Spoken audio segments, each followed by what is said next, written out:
Salut à tous, c'est Alex Monique. Alors j'espère que vous allez bien les amis, car aujourd'hui on se retrouve pour un nouvel épisode de la Minute Actu, l'émission qui vous décrypte l'actualité automobile. Et on perd pas de temps car c'est un gros épisode, donc 80e épisode de la Minute Actu, on se rapproche petit à petit du 100e, allez c'est parti.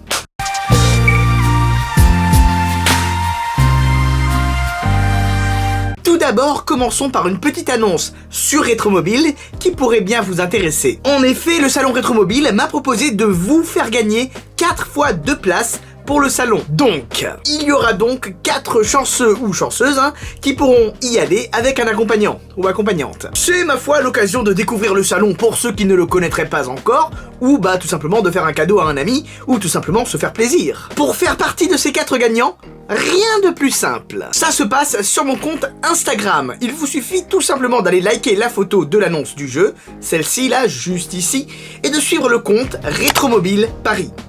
Assez simple, non? Le tirage au sort des 4 gagnants est prévu pour le samedi 1er février. Je vous contacterai alors par la messagerie interne d'Instagram et vous demanderai notamment vos adresses email.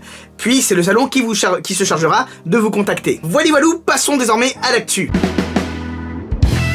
Bon, on va en parler rapidement car ça reste quand même assez foufou. Foufou mais privé, mais ça reste un personnage public quand même. Bref, sachez que Lewis Hamilton a acheté une McLaren F1. En effet, la star des circuits a été vue au volant de la mythique McLaren F1 à Beverly Hills. Alors oui, on pourrait se dire c'est peut-être celle d'un pote.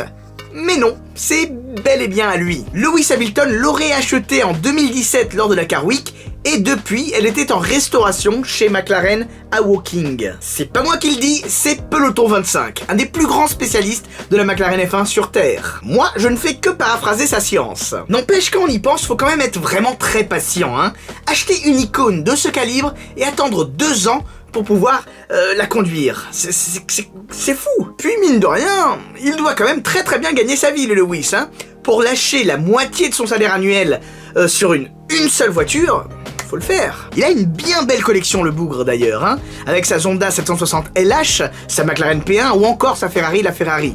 Vraiment un passionné qui a bon goût. Parlons un petit peu de Bugatti. Bugatti qui, d'ailleurs, va ouvrir un nouveau showroom à Paris, dont le lancement officiel est prévu pour le 5 février, il me semble, avec notamment une Bugatti Chiron Sport. À titre personnel, moi je suis surtout très curieux de savoir comment ils expliqueront tout ça, comment ils expliqueront leur présence à Paris, alors qu'il y a très peu de clients français. Mais enfin bon, j'imagine que c'est parce que Paris c'est la capitale de la France, Bugatti marque française, Paris c'est la capitale du luxe, c'est la capitale de tout un tas de trucs. C'est une histoire d'image de marque, quoi. Enfin bref, ça reste dingue pour moi. D'autant plus dingue que la production de la Bugatti Chiron touche à sa fin. En effet, il ne resterait apparemment que 100 exemplaires de la Bugatti Chiron à construire, sur les 500 prévus initialement. Donc bon, vu qu'ils en construisent grosso modo 90 par an, la production sera finie, sera terminée d'ici 2021. C'est peut-être pour ça que Bugatti se veut de plus en plus pressant sur ce fameux second modèle, dont à l'heure actuelle on ne sait pas rien d'officiel et qui sera présenté lors du salon de Genève 2020. D'aucuns disent que ce sera une Bugatti Chiron pour le circuit. Ouais, mais moi j'ai envie de te dire, dans ce cas-là, à quoi sert la Bugatti Divo ? Faut qu'on m'explique, sérieux. Bon, enfin bref, on verra bien. Et au fait, quand même, je suis bel et bien au courant que ce n'est pas cette voiture-là que Bugatti a postée pour teaser. Vous avez été nombreux à me dire que ce n'était pas cette voiture-là, et que c'était un Photoshop. Et vous aviez raison. D'ailleurs, j'avais envoyé un message au photographe dans l'heure qui a suivi la publication de cette photo. Il s'agit d'Alex Penfold, photo qui a été prise lors du Bugatti Grand Tour 2016, si je ne m'abuse, photo d'une B110 dans un garage. Donc oui, c'est clairement pas la fameuse nouvelle Bugatti. Snifouille, c'est le moment tristesse, car Bentley a décidé de mettre fin à sa Bentley Mulsanne. Alors certes, après 40 ans, la Mulsanne moderne, ce n'était plus trop ce que c'était. Je vous rappelle quand même que la Bentley Mulsanne a donné son nom à un virage de l'épreuve des 24 heures du Mans. Même si bon, à titre personnel, la nouvelle Mulsanne, j'aimais bien moi. Donc nous avons une petite version limitée pour dire adieu, voici la Mulsanne 675 édition. Le nom est simplement une référence à son V8 turbo de 6 litres 75.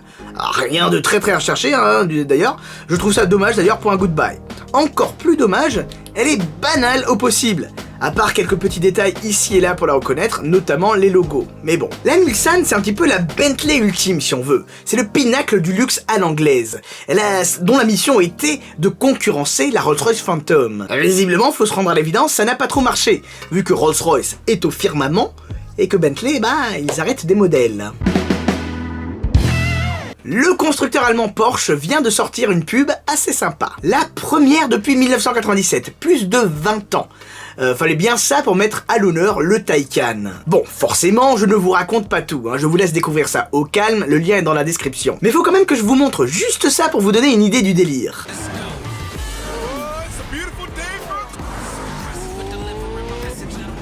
Vraiment, c'est une superbe pub qui permet d'une part de présenter la Taycan, la première Porsche 100% électrique, et d'autre part, ça permet de présenter la globalité, la richesse de la marque Porsche. La seule chose qui m'a un petit peu titillé, c'est de voir les protagonistes parler anglais, alors que bon, ils sont censés être en Allemagne.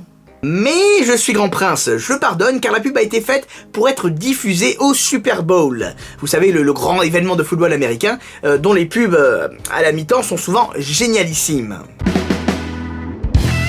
Et pour terminer, j'ai envie de vous dire que, encore une fois, Ferrari a été désignée comme étant la marque la plus puissante du monde. Et ce, toutes marques confondues, tous les domaines confondus. Ferrari gagne face à des Google, face à des Amazon, face à des Coca-Cola et j'en passe. Bon, concrètement, ça veut juste dire que, sur Terre, l'image de Ferrari est sans égale. Au-delà de la valorisation boursière, etc., même si j'imagine que ça rentre un petit peu en compte, il s'agit juste de la marque qui bénéficie de la meilleure image de marque dans l'inconscient collectif. Après, on est d'accord ou pas? Mais bon, faut quand même reconnaître que de 7 à 77 ans, tout le monde connaît Ferrari. Après, on oublie. Mais tu n'oublies pas que, chaque année, il y a le Cavallino Classic en Floride, à Palm Beach. Un événement à l'ode de Ferrari où l'on y croise notamment des classiques, mais pas que. Mon ami Laurent y était et m'a envoyé quelques photos qu'il m'a autorisé à diffuser. Et il y avait notamment, cette fameuse 250 GTO, vous savez, l'ex-livrée écurie Francorchamps, qui arbore désormais la bande tricolore. Il y avait aussi notamment les 3 Apollo Intensa Emozione, qui sont un petit peu venus voler la vedette au cheval cabré. Car bon, mine de rien, 3 Apollo IE au même endroit, c'est quand même super impressionnant et surtout ça fait du boucan. Je vous laisse donc apprécier tout ça avec ce petit clip vidéo. Merci Laurent.